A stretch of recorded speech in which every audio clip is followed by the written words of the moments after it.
La situation à l'est de la République démocratique du Congo, vous le savez, est très préoccupante. Et face à plusieurs accusations, beaucoup disent que les députés originaires de ce coin de notre pays sont aussi complices de cette situation. Les noms ont été cités par d'autres députés aussi. Et j'ai tenu à avoir un député de l'Est de la République démocratique du Congo, Jean-Baptiste Kasekwa de l'ESID. Et avec lui, nous allons parler un peu de cette situation de l'Est, évidemment, de l'actualité, de l'Assemblée nationale et tout ça. Très heureuse d'être avec nous, Jean-Baptiste Kasekwa. Merci, madame. Bonjour à tous les téléspectateurs. Merci.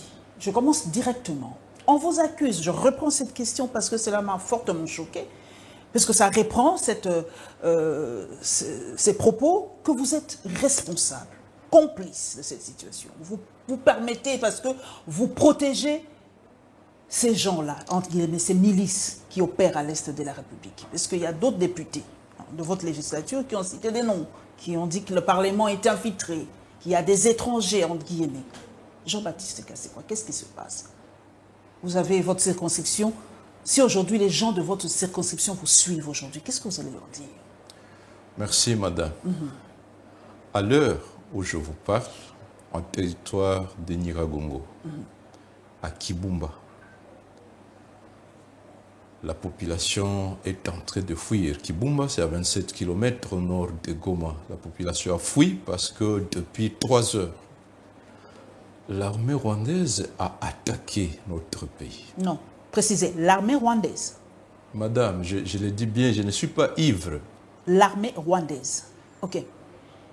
Non seulement à Kibumba, un deuxième front s'est ouvert ce matin, c'est Kanombe. C'est à 7 km de Rumangabo.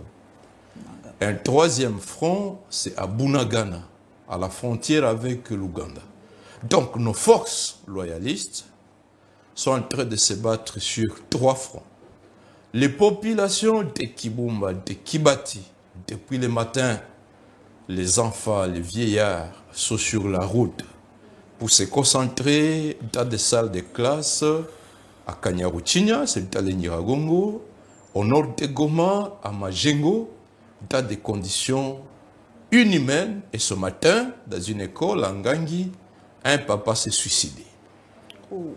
Parce qu'il a du mal à s'imaginer qu'il soit chassé de ces terres fertiles de Kibumba, où il a ses champs, des pommes de terre, de tout, tomates. Il s'est suicidé ce matin. D'autres populations fuient Rumangabo, et même les familles de militaires ont quitté ce matin le cadre de Rumangabo pour se concentrer à Katale. Katale, c'est sur la route vers Rutshuru. La société civile du Nord Kivu a publié un communiqué clair intitulé « Non au camouflage de l'armée rwandaise sous couvert de M23 ». Notre armée avait déjà publié un communiqué, il y a de cela plus d'1 mois, dans lequel notre armée, au Nord Kivu, disait que c'est l'armée rwandaise qui était derrière le pseudo M23. J'aurai le temps de vous parler du M23, madame. Mais notre gouvernement nie cela. Comment le Rwanda parle clairement de l'agression de la RDC? Mais pourquoi, honorable Kasekwa, la RDC n'a jamais dit ouvertement que c'est le Rwanda qui attaque? Pourquoi nous ne pouvons pas prononcer le mot Rwanda quand il y a des attaques comme ça? Non seulement notre gouvernement a peur de pointer du doigt le Rwanda, mais bien plus, vous avez suivi une vidéo dans laquelle Félix parle aux officiers supérieurs de notre armée. Et il donne une mise en garde, il dit qu'il a des informations d'après lesquelles certains individus au sein de nos forces seraient en train de faire des combines avec des groupes armés pour attaquer les M23. Comme vous les députés de là-bas aussi. Madame, il n'y a pas que Félix est incapable de dire le Rwanda fait des combines avec les M23 pour agresser notre armée, pour agresser notre pays. Mais il a le courage de dire que ce sont ces officiers qui feraient des combines avec des groupes armés pour attaquer les M23. Et lisez les 2 derniers communiqués des M23. Premier paragraphe, nous appuya aux propos de M. Félix Tshisekedi. Deuxième paragraphe, conformément aux propos de M. Félix Tshisekedi, nous joignons notre voix à sa voix. Vous pouvez vous imaginer, madame, quel est le sentiment que nous avons. Moi, je suis élu de Goma. La population est dans une panique terrible. Mais sont-ils congolais ou pas? Parce qu'eux se disent congolais, non? Même se disent congolais. Mais l'histoire des M23 commence avec le CNTP. CNTP qui commence depuis 2004, alors que toute la communauté congolaise et toute la communauté internationale prie pour la réussite du dialogue de Sun City à vue de la réunification du pays. L'ex-RCD envoie ses membres au gouvernement ici à Kinshasa, mais au même moment, le Rwanda entretient le maquis. Je ne voudrais pas mâcher le mot. Okay. Le Rwanda entretient un maquis. Laurent Kunda est retiré, n'est-ce pas, du processus de la constitution d'une armée unique. Il commence son mouvement de CNDP et en juin 2004, en collaboration avec Mutebutsi, ils attaquent Bukavu. N'eût été la mobilisation nationale qui est partie du campus de Kinshasa. Je me rappelle. Je salue la bravoure des étudiants de cette époque. La mobilisation dont nous avons fait montre à Kinshasa, à Matadi, partout dans toutes les villes. Le Rwanda a reculé. Donc, 2004, ça c'est le CNDP, mais il ne s'arrête pas par là. Il multiplie des attaques vers le nord, Kanyabayonga, vers Boutemo. Dieu merci, le processus électoral avance en 2006. Mais malgré tout ça, soutenu par le Rwanda, il y a la défaite en plus de 27 km de Goma. À l'est de Goma, légèrement au-dessus de Sake. Le M23 soutenu par le Rwanda inflige une attaque, une défaite au FARDC en 2007. Et c'est de là que Kabila décide du fameux dialogue de Goma en 2008.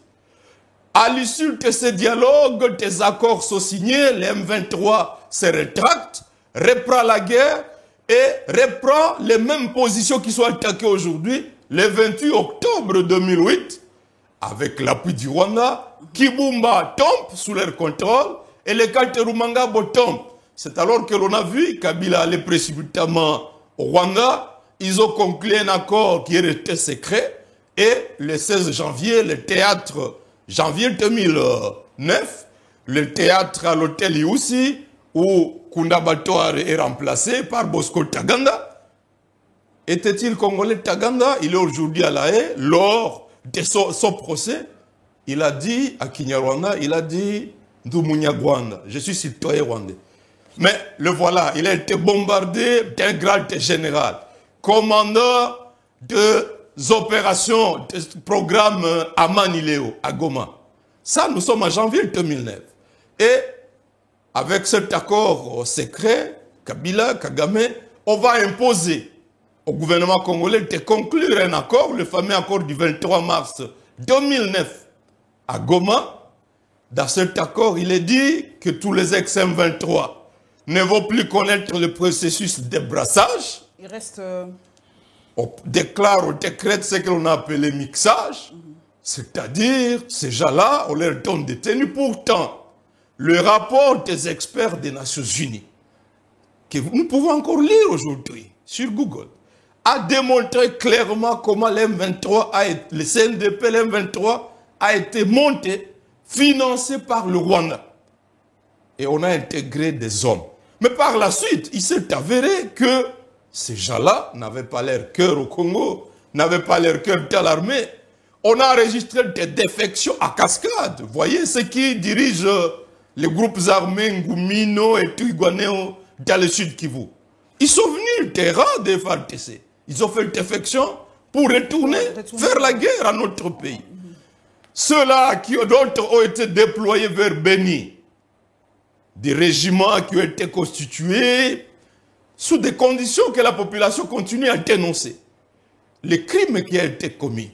Mais votre implication, ma question, j'y reviens, votre implication personnelle. Parce que les gens disent que vous êtes complice. Oui. J'y reviens. Vraiment, il faut que vous répondiez à ça parce que Tout le monde ne comprend pas. On dit, mais qu'est-ce que vous faites à l'Assemblée nationale? Quelle est votre participation, votre implication pour que cela cesse? Ça fait des années et des années que ça ne cesse pas. Est-ce qu'on peut nous dire aujourd'hui, Kassekwa, je peux vous appeler Kassekwa, que le Rwanda est si fort que ça? Que le Rwanda, un si petit pays comme ça, nous martyrise depuis 20 ans? Et vous, les fils, et nous, les Congolais, nous sommes incapables de mettre fin à ça. Alors, les gens disent, mais les fils de l'Est sont complices. Non. Kassekwa, vous êtes complices. Parce que les gens ne comprendront pas que ça ne se termine pas. Madame. Permettez-moi, je suis vraiment dans l'émotion parce que quand je vois les images d'aujourd'hui, c'est incroyable. D'ailleurs, je vous lis le communiqué de l'ambassade des États-Unis qui interdit aux citoyens américains de se rendre dans la partie est du pays, particulièrement au Nord Kivu, indiquant que des rapports publics font état d'escarmouches armées à plus ou moins 20 km de Goma. Donc, ça ne va pas. Ça ne va pas, madame. Je suis parfaitement d'accord avec toi. Mais, quelle est la part de responsabilité de tout et chacun? Je l'ai dit tantôt. L'armée congolaise prend le courage de signer un communiqué et dire qu'elle est en train de se battre sur la ligne de front contre des éléments de l'armée rwandaise. La société civile confirme. Les populations aux frontières de Kibumba jusqu'à Rumangabo. Ce matin, depuis le matin, je ne fais que m'entretenir avec tous les habitants de ces milliers-là, de Burumba et autres, qui disent honorable, les rapports, nous les avons vus venir de l'autre pays. Il n'y a que le gouvernement congolais qui est incapable de citer l'agresseur, de le pointer du doigt. Bien au contraire, il faut que le pouvoir à place accuse sa propre armée. Qui est complice, madame? J'en viens maintenant aux accusations portées contre le député. En tout cas, personnellement, j'estime avoir fait ma part. Comment? Je participais à 2 enquêtes autour de l'échec de la fameuse opération grande envergure. Des millions de dollars ont été débloqués.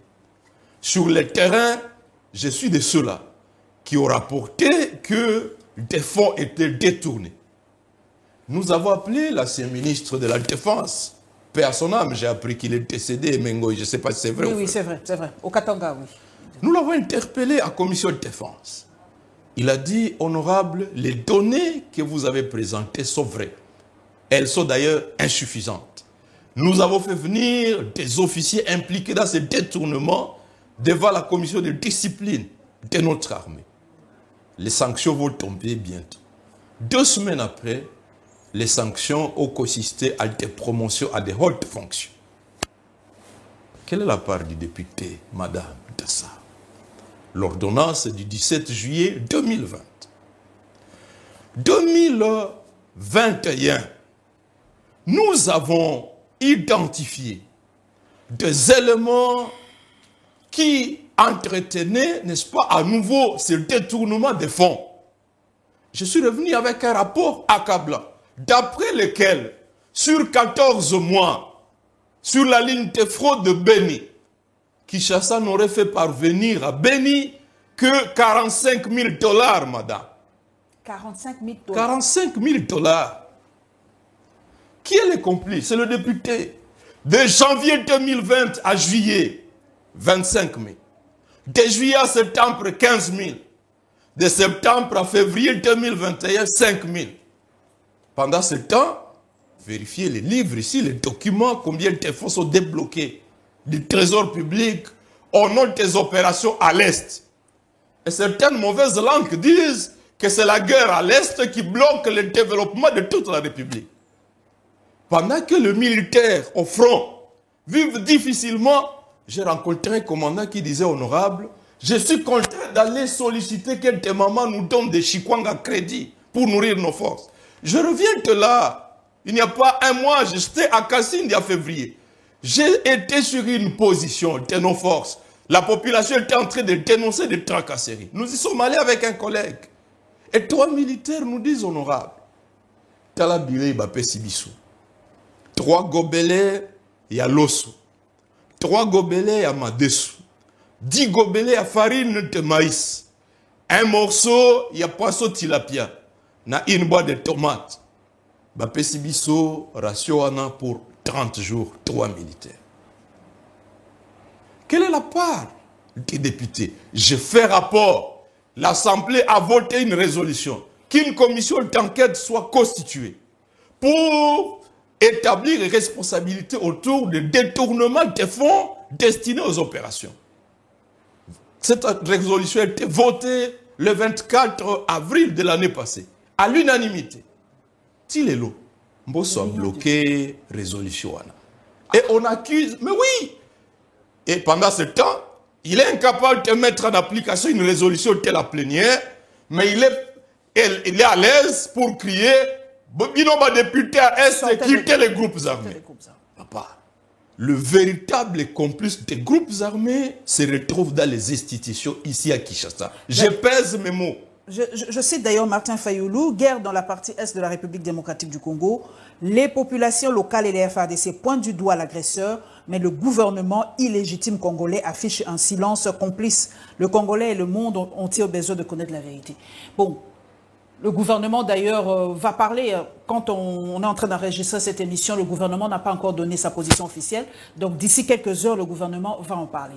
Mais le Rwanda nous a accusés, nous, d'avoir bombardé leur position. Non, c'était déjà il y a 2 jours. Il s'est révélé, il a cité, le Rwanda a cité nommément la RDC.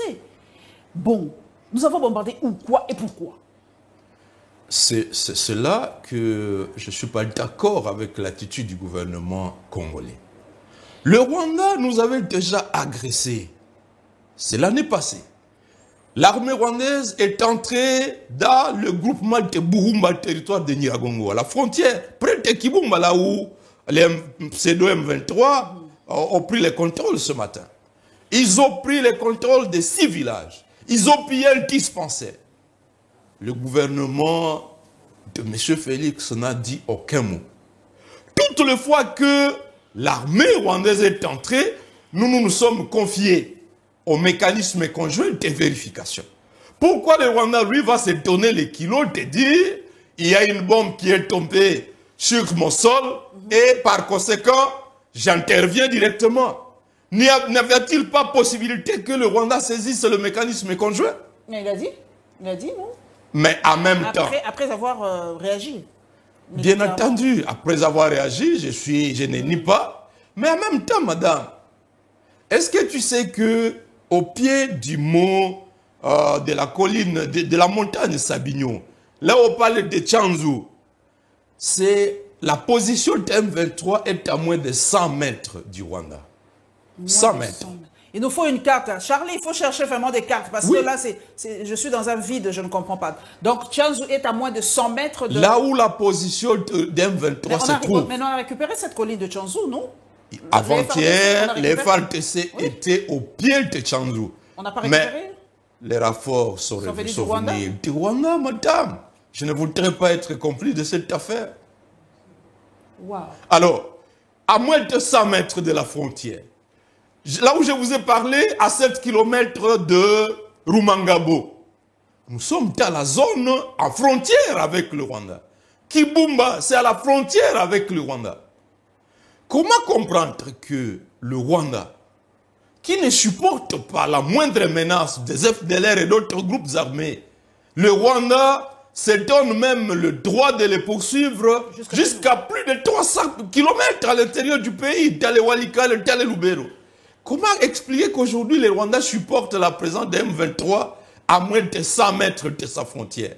Pourquoi les Rwandais ne considèrent pas que le M23 constitue une menace? Ce n'est pas une menace pour lui, c'est une menace pour nous, le M23. Et on peut tout comprendre.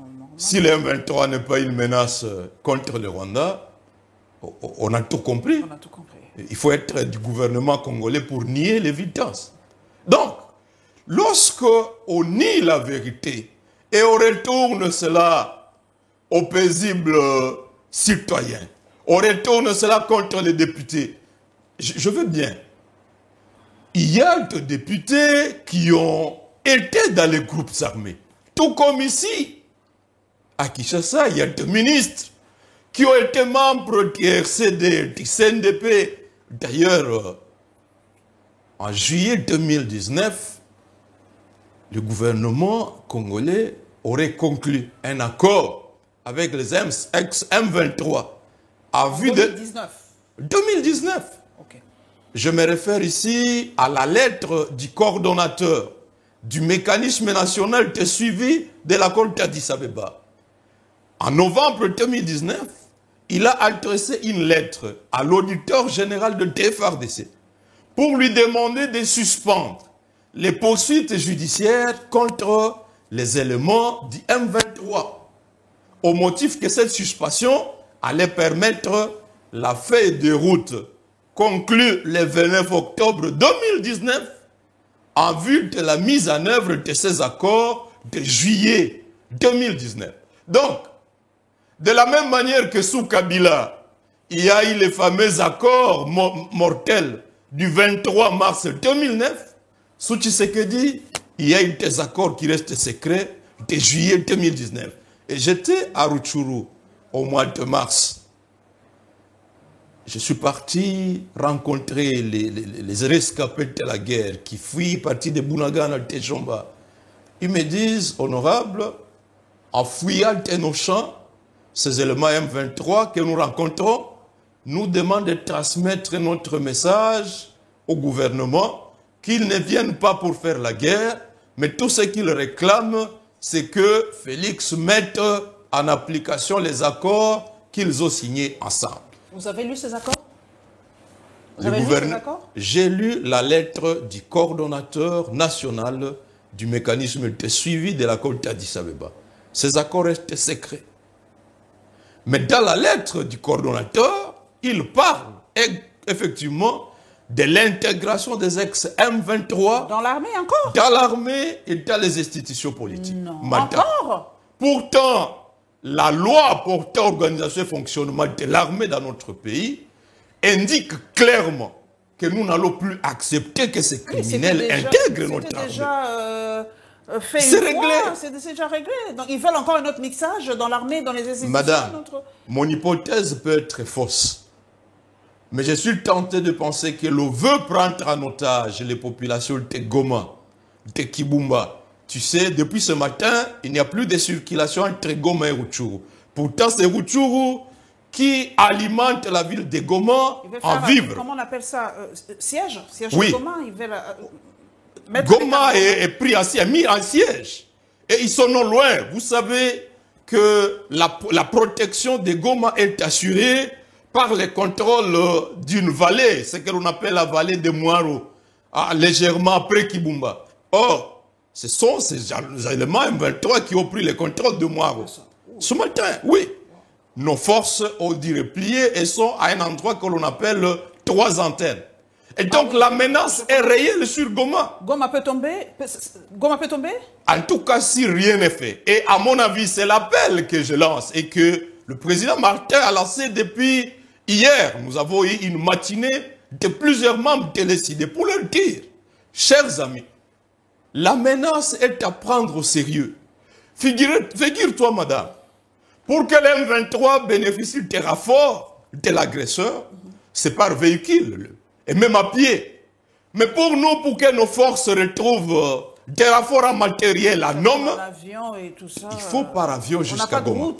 Et si ces gens-là prenaient le contrôle de l'aéroport de Goma, comment nous allons renforcer nos forces? Ce n'est que par une mobilisation de la population, de Kinshasa, de toutes les villes, pour exercer une pression sur le Rwanda et sur ces gens du M23, mais également une pression sur le pouvoir à place pour dire pourquoi le gouvernement a peur de pointer du doigt l'agresseur. Pourquoi c'est notre gouvernement qui doit contredire les FARDC? Dans son communiqué, les FARDC disent « Nous avons attrapé des éléments de l'armée rwandaise. » Vous avez vu hier des matériels qui circulent. Les FARDC ont même pris des vidéos pour nous montrer que ces éléments, ces matériels portent les cachets de l'armée. Ce sont des fausses images, c'est du montage et tout ça. On nous a d'ailleurs accusé. Moi, personnellement, quelqu'un m'a écrit, arrête de propager des fausses informations. C'est pas vrai. Ce sont des fausses images et tout ça. Donc, on ne sait plus où est la vérité, où est le mensonge dans toutes ces images aussi. Hein. Voilà l'essence du communiqué du président Martin. Les Congolais ont droit à la vérité. Ces habitants de Kibumba, madame, ils ne sont pas dupes. Ils ne sont pas dupes. Ce sont ces habitants de Kibumba, de Monigi, de Katale qui ont porté main forte à l'armée de notre pays sous Baouma et Mamadou. Ils transportaient le militaire sur leurs motos, à mener de l'eau militaire. Depuis avant-hier, depuis que cette attaque contre Kibumba a commencé, les populations, les jeunes de Kibumba se sont donnés volontairement à pisteur pour dire l'armée rwandaise ne vient pas à telle piste. Ils ne sont pas fous pour mentir. Mais il faut attendre que ceux-là qui ont dit qu'ils suivent la guerre à la télé à 2000 km, qu'ils puissent contredire, démentir ce que les habitants aux frontières disent. Non. Il manque simplement, notre gouvernement manque le courage. On se pose la question de savoir en quoi le pouvoir à place est redevable au Rwanda pour être incapable de le pointer du doigt. D'ailleurs, c'est ça la question. Qu'est-ce que nous devons au Rwanda? C'est peut-être ça, le hic, peut-être comme le Rwanda nous a soutenus pour faire partir Mobutu en 1997, nous payons ses dettes. Je ne comprends pas. C'est peut-être les accords de l'Émirat, parlons-en. On ne sait pas. Le MERA, on ne sait pas trop. Qu'est-ce que nous devons au Rwanda? Et là, on est ici là, on ne comprend pas trop. Vous savez, madame, il y a une dimension psychologique de cette guerre contre le Rwanda. J'enregistre de plus en plus dans la bouche de beaucoup d'acteurs politiques une conviction implicitement exprimée d'après laquelle le pouvoir vient au Rwanda, vient du Rwanda. C'est trop fort ça c'est trop fort. Madame, mais en fait... Implicitement, c'est trop fort ça. Oui. Beaucoup d'acteurs politiques congolais ici ont à tête que par la souveraineté populaire à travers les urnes, ils n'auront pas le pouvoir. Prenez l'expérience des élections de 2018. Vous savez le rôle que le Rwanda a joué pour empêcher, l'Union africaine avait déjà demandé à la Cour constitutionnelle de suspendre le processus de proclamation des résultats définitifs. Et Kagame était le président de l'Union africaine à ce temps-là. Et c'est lui qui a empêché que cette commission ne vienne. Ça, l'histoire reconnaît ça. Par la suite, nous avons signé des accords particuliers avec le Rwanda. Il y a un collègue député du Sud Kivu qui a introduit une question orale avec débat sur les monopoles que le gouvernement congolais a donnés au Rwanda pour l'exploitation de l'or. Ces accords-là ont été signés l'année passée lors du séjour. Vous avez lu ces accords? C'est toujours des accords secrets? Secret, même à l'Assemblée nationale, vous ne l'avez jamais lu? Un collègue, il s'appelle Maïcha. Il a demandé que le bureau de l'Assemblée inscrive cette question au programme. Voici bientôt la session va prendre fin. Jamais programmé. Mbosso ne veut pas programmer ça. Mbosso ne veut pas proclamer. Il y a 3 accords qui ont été signés lors du séjour de Félix à Goma avec Kagame. À part l'accord sur l'exploitation de l'or, il y a eu un accord sur des avantages de privilèges fiscaux. Personne ne connaît les contenus de ces accords. Jusqu'à ce jour, ils ne sont jamais passés par fiscaux. Ah oui. Alors, pour quelle base nous sommes allés trop loin? Aujourd'hui, nous sommes dans la Eastern African Community. On se pose la question de savoir, nous ouvrons notre marché de la partie est de notre pays, plus de 40 millions de consommateurs. Nous ouvrons ce marché-là au Rwanda, à l'Ouganda, au Burundi, à la Tanzanie, au Kenya. Pour quelle contrepartie? Qu'est-ce que nous allons vendre dans ce pays-là? Qu'est-ce que nous avons fait pour redynamiser les entreprises, l'économie dans cette partie Est? Pour que nous puissions produire... Vendre des minerais bruts? Qu'est-ce que vous allez encore donner? Peut-être l'agriculture, mais les gens ne vont même plus au champ. Donc c'est peut-être les minerais, tout simplement. Donc, quelle est la politique sous-régionale de M. Félix? En fait, nous sommes à genoux. Avant que l'attaque du M23 n'intervienne dans le territoire de Nyiragongo, vous avez suivi qu'il y avait soulèvement à territoire de Nyiragongo, à la chefferie de Monigi. C'est à la frontière avec la ville de Goma. Pourquoi? Le gouvernement, par le ministre de l'Intérieur, signe un arrêté qui reconnaît le chef coutumier légitime de la chefferie de Bukumu.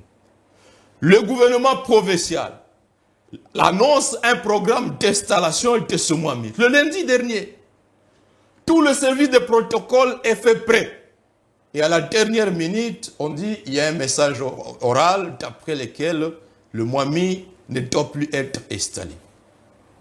Des rumeurs vite faites disent c'est Kigali qui aurait... C'est facile à accuser. Mais depuis avril 2019, ce Mwami devait à nouveau être installé. Toujours pas. Hein? Ça n'a pas été fait. Le processus a été arrêté à l'occasion du passage des émissaires congolais à Kigali. Donc, nous avons un sérieux problème de reconquête de notre souveraineté. Lumumba disait, toutes les fois qu'on mettra à la tête de votre pays des dirigeants que vous n'avez pas élus, c'est ça la balkanisation. Donc, ce n'est pas avec que de pays voisins peuvent soutenir un processus de bradage du processus électoral. C'est pour que ce pouvoir faible puisse soutenir, puisse se mettre à genoux. Comment le Rwanda et l'Ouganda ont réussi à mettre Kabila à genoux et à les rendre impopulaires, indésirables aux yeux des populations de Kivu? Ce n'est pas à lui commander des forces rébellions. CNDP, on prend Kibati qui tombe, la ville de Goma qui tombe, Mouchaki qui tombe, là où l'attaque du décembre 2007 dont je voulais parler, qui a conduit à la fameuse conférence de Goma, c'est la chute de Mouchaki. Les preuves sont accablantes que l'armée rwandaise a participé à l'attaque de Mouchaki. Les preuves existent. Le mal, c'est que les Congolais s'interdisent de lire, madame. Même le père Rigobert Minani venait de publier sa thèse de doctorat, un ouvrage, et dans lequel vous avez des preuves accablantes que le Rwanda a participé à la chute, à la prise de Rumangabo le 28 octobre 2008. Mais aujourd'hui, il faut simplement être membre du gouvernement congolais pour avoir les yeux fermés. Donc, le pays est agressé. Nous avons besoin que toute la nation congolaise se mobilise, à mon avis, pour trois choses. C'est quoi? Doit-on déclarer officiellement la guerre, comme la Russie et l'Ukraine, pour que tout ça comme parce que là, on n'y comprend plus rien. De toutes les façons, Baby Tumbango et ses bandits. Donc, mais surtout, bon, normalement, quelle est la procédure? Qui doit déclarer la guerre? Donc, je ne comprends pas. Est-ce qu'on doit déclarer officiellement la guerre au Rwanda pour Makamango si tout le monde a officiellement on a été courageux pour mettre les populations de l'Ituri et de Nord Kivu sous état de siège, un régime d'exception non planifié et qui n'avait aucun contenu opérationnel réel. Mais pour pointer du doigt l'agresseur, je l'imagine, madame, si par exemple, le gouvernement prend le courage de dire sur base de telles preuves, telle autre, c'est le Rwanda qui nous agresse. Sans même dire que nous allons attaquer le Rwanda. Mais ne serait-ce que le courage de pointer l'agresseur du doigt. Tout change. Au niveau de l'opinion nationale, les Congolais de l'Équateur, du Congo central, de Matadi, de Kasaï, de Haut-Ouélé, sera informé et sera alerté que le pays est agressé, le gouvernement vient de le dire. Mais également, au niveau diplomatique, tous les pays amis de la RDC vont comprendre que le Congo vient de lancer un cri d'alarme. Et les partenaires du Rwanda vont regarder par deux fois. En 2012, qu'est-ce qui nous a amené? Comment nous sommes arrivés à amener le Rwanda à reculer et que le M23 se retire de Goma? Le M23 a pris Goma le 20 novembre 2012. Ils ont transformé la résidence du gouverneur à toilette. Non. Oh, madame, je suis de Goma. Ils ont transformé la résidence du gouverneur à latrine d'une manière indescriptible. C'est le gouverneur, le ministre de l'Industrie qui était gouverneur. Posez-lui la question, Monsieur Paloukou, posez-lui la question de savoir sous quelles conditions il a retrouvé son bureau. Ils ont posé des actes de sabotage indescriptibles. Et aujourd'hui, ils reviennent à la charge pour que nous puissions les intégrer. Depuis qu'ils ont commencé la guerre, ils ont repris les offensives le 8 novembre de l'année passée. pas moins de 5 colonels viennent de périr dans cette guerre. Et dans quelles conditions? De chez nous? Mais oui. Notre armée est en train d'abattre un travail inimaginable. Voilà pourquoi j'ai dit, à mon avis, nous devons lancer l'appel pour que toute la nation s'élève pour apporter un soutien à son armée. Comment pratiquement apporter ce soutien? Je ne sais pas. Doit-on donner de l'argent? Doit-on donner... Qu'est-ce qu'on peut faire pour soutenir notre armée? C'est la grande question, parce que le Congolais ne manquerait pas $1 pour donner à l'armée. Je ne pense pas. Vous qui êtes des députés, donnez-nous des pistes de solutions. Comment aider pratiquement notre armée? Parce que ça fait mal quand les militaires doivent aller chercher de la nourriture, aller quémander et tout ça. Qu'est-ce que la population peut faire? La population, les Congolais de la diaspora et nous, que pouvons-nous faire pour aider notre armée? Ce qu'il était Zokokatata, Bisoto Sungabangote. Alors, comment le faire? D'abord, cette prise de conscience, cette affection vis-à-vis de l'armée. Savoir que notre armée est en train d'abattre un travail immense, légitime, mais dans des conditions difficiles. Ensuite, nous sommes mobilisés.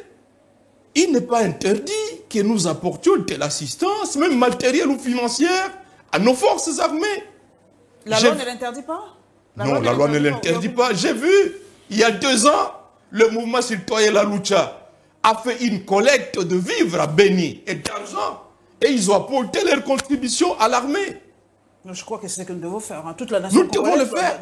Mais au-delà de ça, l'armée a besoin... C'est comme une équipe de football sur le terrain. L'équipe a besoin que ses fans l'acclament. Lorsque les léopards sont en train de jouer et que tout le stade de martyrs est plein, les fans, les Congolais sont en train de chanter. Ça motive. Quelle est la motivation que la population congolaise apporte? Mais comment la population congolaise va apporter son soutien à l'armée lorsque cette population n'est pas informée? Le gouvernement tient à priver les Congolais de l'information sur ce qui se passe. L'armée a besoin d'un soutien diplomatique. Cette guerre contre le Rwanda, contre les agresseurs, nous allons la gagner si nous activons le levier de la diplomatie des pays amis, de pays qui soutiennent ces agresseurs sans être informés. C'est ce que fait le docteur Mukwege, selon vous, un tout petit peu? Docteur Mukwege fait son travail, un travail immense. Mais quel est le soutien qu'il reçoit de la part de l'État congolais? La société civile du Nord Kivu qui a fait ses communiqués ce matin. Le président de la société civile de Nyiragongo m'appelait. Qu'il est sous menace. Les éléments du M23 lui disent: vous avez publié votre communiqué d'hier. Vous avez pointé du doigt le Rwanda. Bolinga tête au côte, na Goma. Et commencez à chercher par où vous allez fuir. Comment nous protégeons ces gens qui sonnent l'alerte au Congo? Ces activistes des droits de l'homme sur la ligne de front à Rutshuru. Il y a quelqu'un ce matin qui m'appelait, un acteur de la société civile à Rumangabo. Il dit: honorable, je suis dans une situation difficile parce que j'ai été énoncé. D'ailleurs, on me dit qu'il y a un enseignement de la société civile à Kibumba qui serait tué avec l'entrée des M23 là-bas, et même d'autres habitants, au motif que ce sont eux qui donnent les efforts, qui livrent les informations FARDC. Comment nous faisons pour manifester notre solidarité aussi avec ces populations-là? Je disais tantôt, les populations de toutes ces localités sont cantonnées dans une plantation de café appelée le domaine de Katal et Arutshuru. Ils ont fui leurs champs, ils ont fui leurs maisons. Il n'y a pas d'ONG pour leur apporter de l'assistance. D'autres sont au nord de Goma, à territoire de Nyiragongo, dans une école, dans un milieu appelé Kanyaruchinya. D'autres à Majengo, il y a des écoles. Ils viennent s'ajouter aux victimes de l'éruption volcanique. Non, les examens d'État n'ont pas eu lieu là-bas. Madame, les examens d'État n'ont pas eu lieu. Et le gouvernement garde le silence. Qu'un groupe armé s'élève, interdise à nos enfants le droit de participer aux examens d'État. Et le gouvernement garde le silence simplement parce que c'est le Rwanda qui est derrière. Non, c'est inacceptable. Donc, le soutien que nous devons apporter au FARDC, à la population et à nous-mêmes. Nous n'avons que ce pays. L'article 63 dit que tout Congolais a le devoir de défendre l'intégrité territoriale lorsque l'intégrité est menacée. Nous n'avons que ce pays. Honorable Kaseko, comprenez mon émotion, j'ai un peu les larmes aux yeux parce que je m'imagine ce que vivent ces femmes, parce que j'ai vu une photo ce matin où un petit garçon portait, je ne sais pas, sa sœur sur le dos en train de marcher. Donc comprenez que j'ai vraiment un peu les larmes aux yeux, je suis vraiment dans l'émotion un tout petit peu. Mais il y a eu le forum, la réconciliation katangaise, vous avez suivi. Serait-il possible de réunir les fils et filles du Grand Kivu pour que vous parliez de tout ça entre vous et peut-être ça peut aider, si vous vous réconciliez au Kivu, peut-être ça peut sauver aussi d'autres vies. C'est pas faisable, non? Parce que où ça s'est déjà fait? Non seulement au Kivu, je pense que la réconciliation doit être nationale, madame. Okay. Moi, je ne pense... Le problème du Kivu est entretenu à partir de Kinshasa. C'est Kinshasa le siège des institutions. C'est ici, à Gombe, ici. Tout le malheur dont les Kivu souffrent, dont les Touris souffrent, à 90%, viennent de la Gombe ici. Nous avons besoin d'une réconciliation nationale. Pas seulement une réconciliation en dimension provinciale.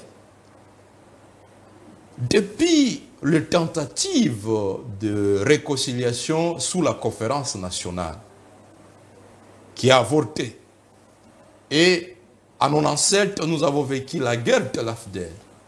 Il y a eu des clivages, des frictions. Nous avons vécu des rébellions. Nous nous sommes fait la guerre les uns les autres. On a tenté de faire le dialogue de Sun City. Un processus inachevé. Nous avons ensuite eu des élections manquées, des rendez-vous électoraux manqués. En 2006, les élections se sont soldées par une guerre dans la capitale ici. Est-ce que nous avons pensé ce plaies-là? En 2011, il y a eu un tape électoral, il y a eu de frustration de part et d'autre. En 2018, avec les élections, les résultats de 2019, est-ce qu'il n'y a pas nécessité, devant la menace d'agression, la menace contre notre pays, et cette agression ne se limite pas à Rutshuru, madame. Voyez la situation qui se passe à Djougou, à Ituri. Ah là, c'est encore grave, hein, Djougou. C'est horrible, maman. C'est horrible, Djougou. Je ne sais pas si... C'est indescriptible. Bon, ces images, c'est quoi? On nous balance des images. Moi, je reçois des fois des images, j'arrive même pas à regarder. Doit-on publier ces images ou doit-on les garder pour nous? Parce que beaucoup disent, si nous publions ces images, nous, comment dire, nous poursuivons en fait cette guerre médiatique pour dire aux gens, voilà, ils sont forts, ils nous tuent. Doit-on garder ou publier ces images? Ce sont des images horribles. Je ne sais pas qui prend ces images. C'est intenable. Que doit-on faire par rapport à toutes ces images? Doit-on les rassembler, les donner aux Nations Unies, les donner aux organismes ou quoi? On ne sait pas quoi faire avec tout ce qu'on nous balance comme image. Je n'ai pas de réponse toute faite. Mais personnellement, je suis d'avis que, et vous êtes de cet avis, que l'information est une arme. Les Congolais sont capables d'une forte mobilisation pour défendre son pays. Mais il faut qu'ils soient informés. Je me rappelle, l'année passée, le jeune Jean du mouvement citoyen La Lucha a fait des panneaux reprenant ces photos-là au rond-point Victoire. Et des mamans, des papas passaient par là, bazo tourname, ba image et outina mbokani. Ils leur disent, mais ça c'est à Beni, ça c'est à Djougou, na Congo. Donc, nous avons le devoir d'informer les Congolais de partout où ils se trouvent. Mais comment nous allons le faire? Faut-il partager ces images? Bon, je ne sais pas. Faut-il cacher ces images? Madame, j'étais sceptique. Je suis élu de Goma. Je ne suis pas élu de Béni de Ituri. J'étais régulièrement dérangé par ces nouvelles. Après que je sois élu, j'ai décidé de m'investir dans cette question et pour la première fois, Nakomi na Béni, le 27 novembre 2019, devant la morgue de l'hôpital, j'ai vu de mes yeux la tête de deux Congolais, Bakati Moutou, Batumbiango, comme la tête d'une chèvre, et on met dans une casserole. J'ai vu de mes yeux, ce n'est pas qui m'a raconté, ça j'ai vu. Wow. Alors, je pense que c'est en voyant aussi que l'on est révolté. Au fur et à mesure que je fais toutes ces descentes, je vais à Watalinga, je vais à Kassindi, je vais à Bunia, je rencontre les rescapés, les victimes. Je ne suis plus à mesure de dire, comme quelqu'un, c'était peut-être un écart de langage qui dit que bon, la guerre n'existe pas, il voit ça à la télé. Donc, il faut peut-être discuter à fond de cette question, comment informer les Congolais de partout, parce qu'en définitive, Nasololi n'a quelques officiers ougandais. Ils ont dit dans le cadre des opérations ils ont quitté, non, l'Ouganda. L'Ouganda a quitté cette mutualisation. Ils ont dit que ce sont les FRDC qui commettent certaines atrocités. Bon. Ils ont dit ça, hein. Ils ont dit que... Ils sont un peu décontenancés de voir que ce sont les FRDC qui commettent certaines atrocités. Alors, pas tous les FRDC. Ouais. Je viens de bénir, toute la population acclame. Les Ougandais. Un régiment congolais appelé le Passa Bleu. Ok. Chaque Congolais, on a couti le Sambonaye. C'est pour Kenzamba Sunga, Passa Bleu, un régiment congolais basé à Mutwanga. C'est le secteur de Rwenzori à Beni. Par contre, il y a d'autres unités. C'est là la conséquence des fameuses opérations de mixage. On a, tu sais, madame, cette guerre contre les ADF, et même contre les M23, le 5 décembre 2013, les FARDC ont remporté une victoire historique. Ils ont pris le contrôle de la cache d'armes de Tchanzu. Défaite totale du M23. En avril 2014, c'est-à-dire 4 mois après, les FARDC ont pris le contrôle du camp principal du quartier général des ADF. Avril 2014 à Beni, sous Baouma. Mais malheureusement, qu'est-ce qui a été fait? Ces bataillons des FARDC qui ont remporté ces victoires contre les ADF, on les a démantelés au motif qu'ils venaient participer à un défilé militaire du 30 juin 2014 ici à Kinshasa. Mais oui, madame. Et depuis lors, ce sont les unités brassées mixées au Batikiwana. Et ces unités-là, pas toutes, mais la plupart, vous avez le rapport du Bureau conjoint des Nations Unies aux droits de l'homme. Dans ce rapport de janvier 2015, il est démontré qu'il y a même des régiments qui ont participé aux tueries, au massacre. Justice n'a jamais été rendue à ces Congolais-là. Dans le rapport du groupe d'études sur les Congo, GEC, de 2016, vous retrouvez des régiments pointés du doigt. Dans le rapport d'octobre 2014 des députés nationaux, il y a une mission de 28 députés envoyée par l'Assemblée nationale sous Minakou à Beni. Le rapport est accablant. On a même eu des commandants de régiments qui ont saisi les chargeurs de militaires pour les interdire d'intervenir en faveur de la population. Ces militaires-là n'ont jamais été sanctionnés. Donc, il y a un certain nombre d'unités qui sont manifestement infiltrées. Mais cela ne veut pas dire... C'est toute l'armée, quoi. Non. Je vous ai donné l'exemple.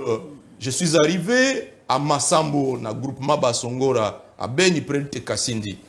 Il y a un vaillant militaire qui est tombé dans la nuit du 3 au 4 avril. Dans ce village, on a tué 15 Congolais. On les a égorgés. Un militaire, le capitaine Jordan, est sorti seul pour défendre la population. Finalement, il a eu. Il y a donc des vaillants qui acceptent de mourir pour la cause des Congolais. Mais en même temps, il y a d'autres unités. Et j'ai appris effectivement que l'armée ougandaise aurait attrapé certains de ces éléments-là. Et qu'ils ternissent l'image de notre armée, l'image de notre pays. La justice militaire est à réformer parce qu'elle se montre complaisante. C'est la justice militaire qui aurait mis la main sur tous ces réseaux-là pour nettoyer l'armée de tous ces éléments qui jouent à la complicité. Savez-vous que tous ces égorgeurs à Beni viennent régulièrement en tenue FARDC? Comment ces gens-là trouvent les tenues? Exactement. Et comment la population peut savoir que ce sont des infiltrés ou pas, la Ou pas. population? Depuis 2014, ce phénomène de tenue est dénoncé. Est-ce que ce sont les députés qui vont apporter la solution? Curieusement, la solution n'a jamais été apportée. Le problème des effectifs fantômes, madame, même Félix Tshisekedi l'a dénoncé le 26 mai 2021. Malheureusement, une année après, il n'a pris aucune mesure. Pendant mon dernier séjour à Beni, Tokomi et Sikamoko, commandant régiment, Azalaïk, on a rassemblement, et Longo na Baougande. Alors la population était fâchée, l'accusait de tous les maux. Et lui, pour se défendre, dit: mes chers frères, je suis congolais comme vous. Au lieu de 1200 éléments dans mon régiment, je n'avais que 187. Mettez-vous à ma place. Et dans ces 187, moi, les commandants, je n'ai même pas une jeep pour le déplacement. Les commandants bataillons n'en ont pas. Et j'avais honte que les commandants régiment, les commandants bataillons se déplacent à pied, incapables de faire des interventions. Pendant ce temps-là, Félix se montre à Lingia qui s'abolingonaye devant les députés, devant les sénateurs, pour leur distribuer des palissades. Que vous n'avez pas eu? Si. Jamais. Dieu merci, ma conscience a refusé. Ma conscience a refusé. J'ai été à Moualika, madame. Je trouve de vaillants militaires. Nous avons une armée. Les gens peuvent tout dire. Le militaire congolais mérite respect, mérite honneur. J'ai été à Moualika, c'était le bastion, un des bastions principaux des ADF. Nakuti Banamboka. Babotama na Équateur, Babotama na Congo central, na Banunu, Isola. Ba libérer Bastioana. Mais dans quelles conditions vivent-ils, madame? Lorsqu'il y a un blessé, il faut le transporter sur des épaules. Aucun moyen, aucun matériel. Voilà le soutien que nous devons apporter. Totalement. Pour interpeller ce gouvernement qui délaisse notre armée dans des conditions inimaginables, madame. Pendant que j'étais à Watalinga, la population me raconte Soninini Bayoki, le 30 novembre, armée ougandaise et Koti, avec des chars, avec des véhicules.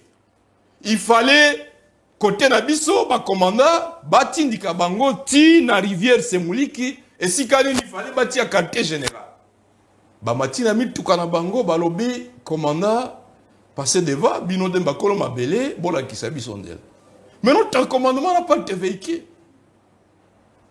Il a fallu que notre commandement marche à pied sur une distance de plus de 35 km. Baninga Bolanda Bango na Mutuk. Et les gouvernements là, nous les regardons, ils font tout ce qu'ils font, des millions de dollars sont volés, au lieu d'affecter cet argent-là à rétablir la capacité de nos forces. Le gouvernement ne fait rien. Et voilà comment les populations sont jetées sur la rue, doivent fuir parce que nous ne faisons pas peur à des petites rébellions, à des pays agresseurs. Merci beaucoup, en tout cas, honorable Kassekwa. Je manque même des mots. Je suis... Des fois, c'est... L'information, c'est vraiment la vie. Parce que des fois, nous n'avons pas tous ces détails. Vraiment ces petits détails, nous avons que les informations, on frappe comme ça. C'est pour ça que je tenais à voir l'honorable Jean-Baptiste Kassekwa, parce que lui descend souvent sur le terrain. Vous avez appris, en tout cas, avec tous ces petits détails, comment notre armée, notre vaillante armée est en train vraiment de se battre corps et âme pour sauver l'intégrité territoriale de la République démocratique du Congo. Nous devons retenir qu'il y a des moutons noirs, des brebis galeuses dans l'armée, c'est vrai. Mais en tout cas, soutenons notre armée par, je ne sais pas, peut-être nous allons trouver un moyen pour vraiment soutenir notre armée. Et bon, peut-être qu'il n'a pas répondu, mais si on doit officiellement déclarer la guerre, attendons peut-être la position du gouvernement dans quelques heures. On ne sait pas trop qu'est-ce que le gouvernement va nous dire. Mais quand le Rwanda cite nommément la République démocratique du Congo, nous devons avoir, et j'ose le dire, les couilles de faire la même chose en tout cas. Merci beaucoup, honorable Kassekwa. Bon boulot dans votre Assemblée nationale. Je ne sais pas, la session, c'est au mois de septembre. Vous êtes en vacances? La session se termine le 15 juin. Nous sommes en session, malheureusement distraits par même les querelles entre Mbosso et Bahati Lukwebo. pendant que le pays est en guerre, eux se disputent les contrôles de la Cour constitutionnelle, vous vous imaginez. C'est triste. Nous allons nous revoir, mesdames. J'ai pas trop de... J'ai perdu ma joie, quoi. Donc, nous allons nous revoir. Je suis très pro, mais quand il s'agit de la République démocratique du Congo, je suis... Ça, c'est ma terre, c'est mon sang. Vous devez comprendre que je suis... Si je n'étais pas pro, ma M. Nguekita déjà. Donc, comprenez un peu que je m'arrête là. Et on va se revoir très, très, très bientôt.